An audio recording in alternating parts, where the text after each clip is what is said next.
Salut tout le monde, j'espère que vous allez bien. Je sais que normalement j'avais dit que je faisais un logo pour Mandalorian, mais je devais faire la vidéo en featuring avec un ami à moi, et à cause du confinement, tous nos tournages ont été complètement chamboulés. Donc on a mis la vidéo de côté pour l'instant, et dès qu'on peut tourner, on le fait immédiatement. Aujourd'hui, je vais faire un logo pour Thomas Shelby, c'est un personnage qui m'avait été proposé par Elouan. Merci à toi pour la proposition. J'adore vraiment la série Peaky Blinders, j'aime beaucoup l'univers, et j'aime surtout beaucoup le personnage principal, Thomas Shelby. Donc ça me fait super plaisir de faire un logo pour lui aujourd'hui. Et donc pour changer d'habitude, je propose déjà qu'on commence par une petite biographie du personnage, comme ça on rentre vraiment dans l'univers de la série. Je vais pas du tout spoiler l'intrigue de la série, mais juste parler du personnage principal, Thomas Shelby, pour expliquer un peu qui il est. Donc n'ayez pas peur si vous n'avez pas vu la série, et j'espère que cette petite bio pourra vous donner envie de regarder la série à votre tour. Juste après la Première Guerre mondiale de 14-18, après 5 ans à combattre en France, Thomas Shelby rentre chez lui à Birmingham en Angleterre, décoré comme un héros de guerre, mais surtout désillusionné et marqué par toutes les atrocités qu'il a vues et commis là-bas. Il a frôlé la mort plus d'une fois et il est désormais bien déterminé à reprendre la tête du gang familial, les Peaky Blinders, avec pour objectif de bâtir une place respectable pour sa famille dans la société anglaise malgré ses origines gitanes. En tant que leader ultra charismatique et super classe, franchement, qui porte mieux le costume 3 pièces que ce mec? Tommy ne reculera devant rien pour parvenir à ses fins. Entre raquettes, extorsion, contrebande d'alcool, paris épiques et trafic en tout genre, tous les moyens sont bons pour faire des Peaky Blinders le gang le plus respecté et craint d'Angleterre, tout en se faisant un maximum d'argent. Et justement, quand tout l'argent qu'on se fait provient d'activités plus ou moins illégales, qu'est-ce qu'on fait? On crée une petite entreprise respectable qui va nous aider à blanchir tout cet argent sale, et c'est exactement ce que fait Thomas Shelby en créant la Shelby Company Limited qui va devenir le QG visible de son empire. Dans la série, on peut très régulièrement voir le bureau de Thomas Shelby, et sur la porte de son bureau, on peut y voir le logo de la Shelby Company qui a une petite calligraphie très élégante à l'anglaise qu'on peut aussi appeler Copperlate. Donc je me suis dit que ça pouvait être sympa de remonter un petit peu en arrière et d'analyser les différents styles qui se faisaient à cette époque, et très rapidement j'ai eu l'envie de travailler une vieille typographie victorienne, un peu comme on peut retrouver sur des bouteilles de whisky ou des bouteilles d'absinthe. C'est vraiment super classe, je vais vous en montrer dans quelques instants. Le seul petit problème, c'est que la typographie victorienne, j'ai jamais fait ça, je suis pas du tout à l'aise avec ce style. Du coup je me suis dit pourquoi pas apprendre ce style pour cette vidéo. La toute première chose que je me suis fait, c'est créer ce petit Pinterest. Donc j'ai rassemblé énormément de petits logos avec une typographie victorienne qui vont m'aider à m'inspirer et à comprendre le style. Vous voyez ici, il y a la petite bouteille d'absinthe dont je vous parlais. Il y a énormément de design dans ce genre-là, et je trouve que ça peut très bien coller à notre série et surtout à notre personnage. Parce que Thomas Shelby, c'est vraiment quelqu'un qui veut briller dans la société. Du coup, ça peut vraiment être sympa de lui faire un logo presque exagéré avec des dorures, etc. Vous voyez ici, quand on clique sur cette bouteille, on a plein de petites bouteilles dans le genre. Vous voyez, genre cette étiquette, je trouve ça vraiment hyper classe. Très très beau, et ça va vraiment être un challenge de se lancer là-dedans. Vous voyez, donc j'ai rassemblé vraiment plein de trucs qui vont pouvoir m'inspirer. Ici, par exemple, ceci que je trouve très cool aussi. Enfin bref, je pense que vraiment le début de chaque projet, la base, c'est vraiment de créer un mood board et comprendre ce qu'on va faire surtout. Ok, je viens de trouver un petit livre qui va m'aider à comprendre la typographie victorienne, et l'auteur est Dina Rodriguez. C'est une typographe assez douée et elle fait plein de petits bouquins comme ça sur les différents styles de typographie. Du coup, je vais le commander, je me dis que ça peut pas être perdu, et on se retrouve dans quelques jours quand j'ai le colis.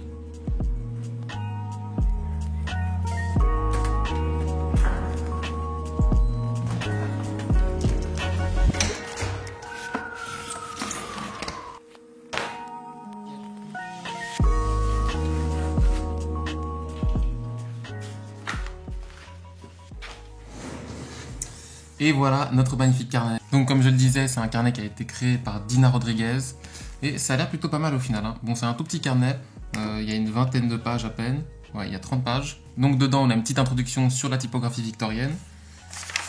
Ensuite on a un petit alphabet, et puis très rapidement elle nous explique quelques petites techniques par rapport à cette typographie. Donc c'est une typographie avec beaucoup d'empattement évidemment, et qui va beaucoup jouer aussi avec les décorations. Donc on va avoir beaucoup d'ornements, de fioritures, etc. Et après dans le carnet on a toutes les lettres de l'alphabet, et elle va nous inviter à reproduire les lettres qu'elle a créées. Elle nous explique aussi la structure de chaque lettre. Donc je crois que c'est vraiment un bon carnet pour faire un premier pas dans ce style typographique. Après évidemment il va falloir aller un peu plus loin, faire des recherches, etc. Ce que je vais faire maintenant, c'est que je vais m'amuser un petit peu à retravailler les lettres, à essayer de comprendre comment elles fonctionnent. Comme ça après on pourra passer à nos croquis. J'ai un peu l'impression d'être un petit enfant qui a reçu un carnet de vacances et qui doit faire ses petits devoirs là. Vous voyez par exemple ici on a une page dédiée à la décoration, donc elle nous montre tous les différents styles qu'on peut appliquer à nos lettres. C'est assez intéressant. De la 3D, du travail en ligne, etc. Ça a l'air plutôt cool, donc je pense qu'on va pouvoir bien s'amuser. Ici on a une petite page sur les ornements, qui peut aussi être intéressante à voir. Bon, je m'y mets, et juste après on se fait un petit débriefing pour voir ce que j'aurais fait.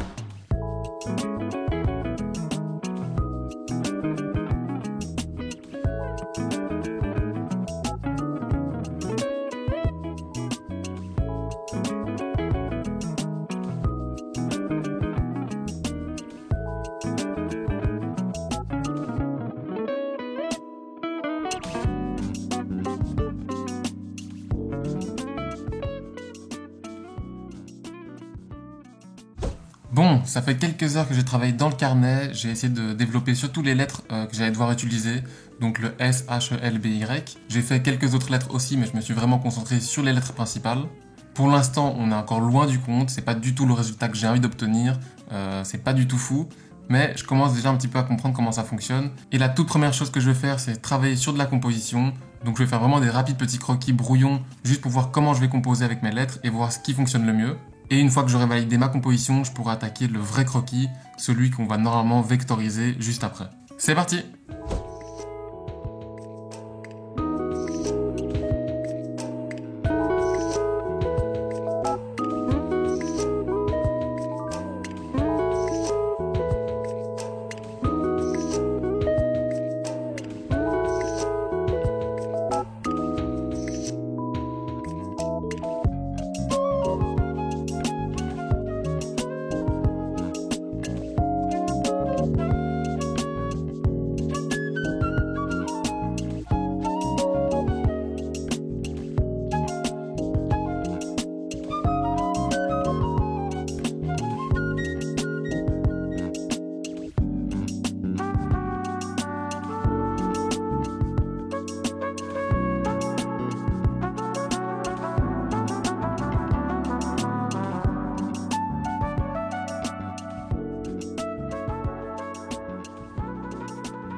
J'ai terminé mes croquis, j'en ai fait 3, mais à mon avis sur Illustrator je vais en utiliser qu'un seul, parce que là on va passer à la partie la plus longue, ça va être la vectorisation sur Illustrator, et à mon avis ça va être bien galère, surtout avec le S qui selon moi est la lettre la plus compliquée dans ce style de lettrage. On va voir comment je vais me démerder, mais ça va pas être évident. Alors ça c'est mon croquis que j'ai importé dans Illustrator, je vais directement mettre une petite opacité à 50%, je vais verrouiller mon calque et je vais aller sur mon prochain calque, et ici le plus important ça va être de mettre des repères déjà dans un premier temps, pour la ligne de pied. Je vais également mettre une ligne au milieu, enfin pas tout à fait au milieu, juste un petit peu au-dessus du milieu, parce que j'ai lu dans mon petit carnet que c'était mieux de la monter un petit peu. Vous voyez par exemple les petites piques ici, elles sont pas tout à fait au milieu de la lettre, elles sont un tout petit peu plus haut. Je pense que ça rajoute vraiment un petit côté élégant en plus.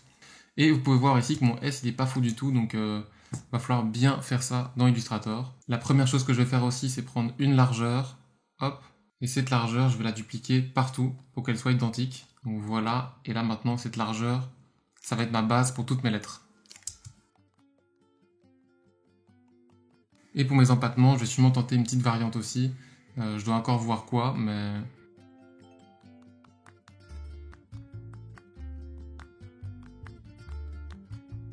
Pourquoi pas faire un empattement un peu dans ce style-là? Bon, à mon avis, je vais en faire plusieurs, donc on verra. Je vais maintenant accélérer le reste de la vectorisation parce que ça va pas être super amusant pour vous. Et on se retrouve juste après, quand j'ai fini la vectorisation.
Bon, ça fait 4 ou 5 heures que je suis en train de vectoriser toute ma typographie et j'ai enfin fini plus ou moins. C'était bien la galère, j'ai surtout galéré avec le S qui m'a pris vraiment presque 1 heure, je pense, à lui tout seul. Donc voilà ma première typographie, je vais virer ce sketch. Alors vous voyez le S là, il est pas encore parfait, je pense qu'il y a encore moyen de l'améliorer, genre au niveau des courbes, etc. Mais pour l'instant je vais m'arrêter là. Ici mon L, j'étais pas super satisfait, du coup j'ai encore voulu faire une variante pour faire une typographie un peu plus victorienne. Et j'ai fait ce L-ci, que je trouve beaucoup plus efficace, et puis après ça fait moins doublon avec le E. Ce que j'avais fait à la base, c'est que j'avais juste repris mon E, et j'avais viré ce qu'il y avait au-dessus pour garder juste la barre du dessous. Et c'est une forme que j'ai fait super facilement en plus. Bon là il y a encore le cercle que j'ai pas encore fusionné. Et puis je me suis dit que j'allais encore faire une dernière variante où j'allais changer les empattements. Parce que j'aime bien ces empattements-ci, mais j'étais quand même chaud voir avec des empattements plats et un petit peu en pointe. Et donc je suis arrivé à cette troisième typographie, qui est un petit peu plus simple. À mon avis, je vais travailler avec cette version-ci en premier. Donc je vais tout de suite la dupliquer sur le côté. Et en fait maintenant pour que ça fasse typographie victorienne, ce qu'on va devoir faire c'est rajouter un max de décoration quoi. C'est vraiment tout ce qui est fioriture, ombre, couleur, etc. qui vont élever le logo à un autre niveau. Là en fait avec cette typographie on a notre base. Maintenant ce qu'il faut faire vraiment c'est la pimper. Ce que je vais faire en tout premier c'est que je vais venir faire des petits trous à l'intérieur de mes lettres. Ici je prends ma plume et je vais descendre. Je vais mettre un contour blanc. Je vais le grossir genre à 4. Et ici en forme je vais mettre cette forme-ci. Il va juste falloir gérer un peu la taille. C'est un petit peu trop gros ça. Et maintenant je vais dupliquer ça sur toutes mes droites. Hop. Je viendrai les centrer par après.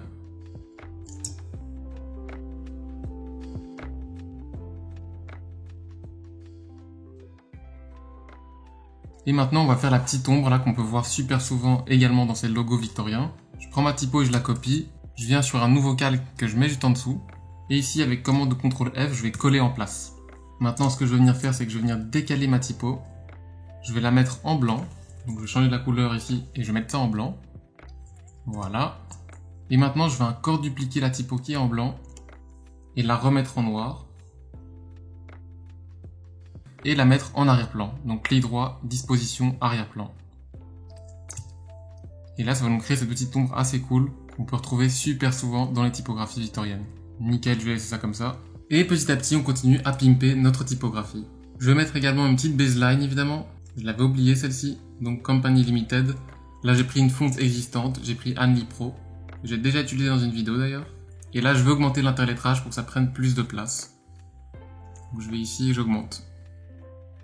Je vais inverser les couleurs. En fait, je vais faire un petit fond noir. Par contre, le noir, c'est un petit peu trop agressif. Donc, je vais mettre un petit bleu marine ou un truc comme ça. Voilà, j'ai mis en bordeaux, ça va être plus classe. Et je vais carrément changer la couleur aussi de nos petits ombrages. Plutôt mettre une sorte de doré comme ça. Bon là de toute façon à la fin je pourrais vraiment m'amuser avec plein de variantes de couleurs, voir ce qui donne le mieux et ce que j'aime le plus. Mais là petit à petit on commence à obtenir notre effet. D'ailleurs je vais vous montrer une deuxième technique d'ombrage qui peut être sympa aussi. Je vais enlever les ombres qu'on a fait pour l'instant. Je vais copier le texte et je vais aller sur le calque d'en dessous. Je cache l'autre pour l'instant. Je copie en place. Et maintenant je prends ma plume. Je vais faire une diagonale. Plus ou moins comme ça. On va la mettre avec un contour blanc. Je la duplique au bout de mon lettrage. Maintenant, je viens prendre mon dégradé de forme. Je clique sur la première barre. Je clique sur la deuxième barre. Et maintenant, je viens double-cliquer sur l'outil. J'appuie sur aperçu pour voir un aperçu. Ici, je vais aller dans étapes. Et je vais mettre, par exemple, 500 étapes. Non, là, c'est un peu trop. Je peux plutôt mettre 250, c'est encore trop aussi. 150 peut-être. Ça, c'est pas mal. J'appuie sur OK.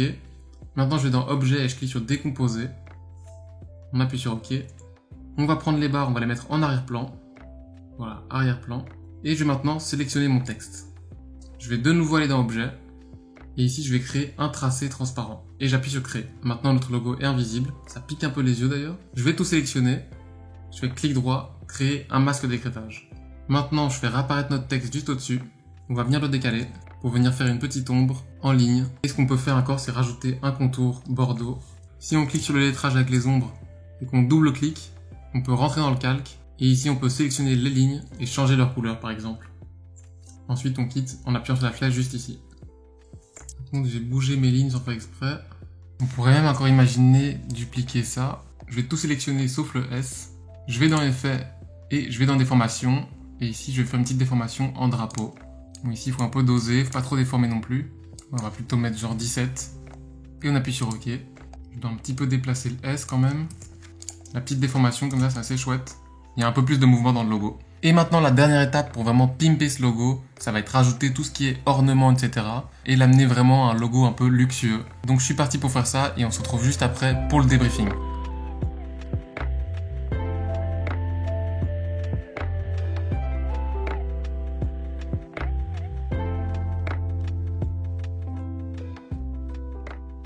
Voilà, j'en ai enfin terminé avec mes petits ornements. Je vais tout de suite vous montrer le résultat final. Alors pour rappel, on partait de ce logo-ci. J'avais mes deux typos différentes ici. Ensuite, j'ai fait ces deux variantes que je trouve déjà chouettes même sans les ornements. Et puis enfin, on arrive au résultat final avec les ornements qui ressemblent à ceci. Voilà, j'ai pas trop exagéré. Je trouve que c'est le bon équilibre justement. Quelques ornements que j'ai pas fait moi-même mais que j'ai reçus gratuitement avec un pack, donc je les ai utilisés. Notamment la petite couronne ici au milieu. Mais franchement, je suis assez content du résultat. Et sinon, on peut le voir en noir et blanc, ça fonctionne aussi. Je vous montre également ce petit mock-up. Je pense que ça pourrait vraiment coller avec l'univers de la série, donc ça, je suis plutôt content. Après, j'aime bien aussi la petite version comme ça, avec la petite vague. On pourrait tester de mettre les ornements également sur cette version, ça pourrait être vraiment cool aussi. Et voilà ici l'essai avec la deuxième typographie, donc avec les empattements qui sont un petit peu différents, qui sont plus simples et un peu plus pointus. Avec cette vidéo, j'avais vraiment envie de sortir de ma zone de confort et tester un style graphique dans lequel je suis pas du tout à l'aise. Ça me permettait de vous montrer qu'avec du temps et du travail, il y a moyen d'obtenir des résultats assez propres. Bon, évidemment qu'il y a plein de défauts. Je pense que les gens qui sont très expérimentés dans ce style, ils vont pouvoir me reprocher plein de trucs. Donc s'il y en a, je vous invite vraiment à me donner des avis dans les commentaires. Comme ça, je pourrais moi aussi m'améliorer. Au niveau du temps, j'ai mis plus ou moins 1 jour et demi à faire ce logo. Bon, évidemment, ça prend un peu plus de temps parce que je dois filmer tout ce que je fais, etc. Donc ça prend beaucoup de temps aussi. Mais donc, entre la recherche, le moodboard, les croquis et la vectorisation, il y a plus ou moins 1 jour et demi. J'ai passé plus ou moins une demi-journée à faire mes recherches et mes croquis. Et puis après, j'ai passé une journée entière à faire ma vectorisation et faire toutes les petites fioritures, etc. Enfin voilà, donnez-moi vraiment vos avis dans les commentaires, ça m'intéresse. En tout cas, j'espère que ça pourra donner envie à des gens de tester ce style graphique. Si c'est le cas, n'hésitez surtout pas à me taguer sur vos créations, ça me ferait vraiment plaisir de les voir. Vous pouvez partager la vidéo si elle vous a plu. Sachez que j'ai également ouvert un Discord communautaire sur le graphisme dans lequel on échange sur le graphisme et qui est vraiment pratique pour les gens qui débutent en graphisme. Vous pouvez également venir me suivre sur mes réseaux comme Facebook, Instagram ou Twitter. Et moi je vous dis à bientôt dans une prochaine vidéo. Ciao!